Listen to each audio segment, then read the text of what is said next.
Les combats se poursuivent à Kobané, à la frontière entre Syrie et Turquie, mais la Turquie et la coalition menée par les États-Unis peinent à se mettre d'accord pour lutter ensemble contre l'IL.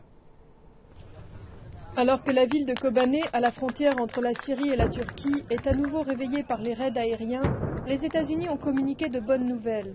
La conseillère nationale de sécurité Susan Rice a déclaré que la Turquie avait accepté de permettre aux forces de la coalition menée par les États-Unis d'utiliser sa base aérienne d'Isirlik pour lutter contre le groupe terroriste EIL. Mais cette déclaration a été immédiatement remise en cause par les dirigeants turcs. Le ministre des Affaires étrangères Mevlut Cavusoglu a déclaré qu'aucune décision de la sorte n'avait été prise.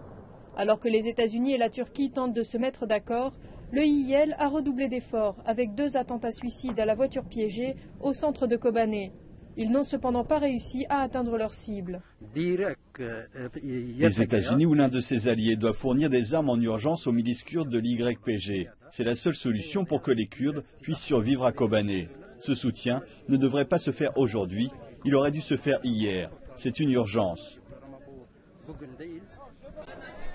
Beaucoup de Kurdes vivant en Turquie sont en colère contre le gouvernement turc. Des milliers de personnes participent à des manifestations violentes, outrées que la Turquie n'ait pas lancé d'action militaire. Mais le Premier ministre Ahmet Davutoglu a souligné que son pays ne sombrerait pas dans le chaos et que les Turcs voyaient toujours les Kurdes comme leurs frères. Nos efforts pour transformer une fraternité historique en fraternité éternelle se poursuivront. Peu importe ce qui arrive, le processus de paix ne sera pas victime d'actes terroristes. Mais les Kurdes vivant à la frontière ne sont pas touchés par ces mots de fraternité. Leur seul souhait est de voir une opération au sol ou des renforts pour les aider à sauver leurs proches à Kobané. Une option jusqu'à présent rejetée par le gouvernement turc.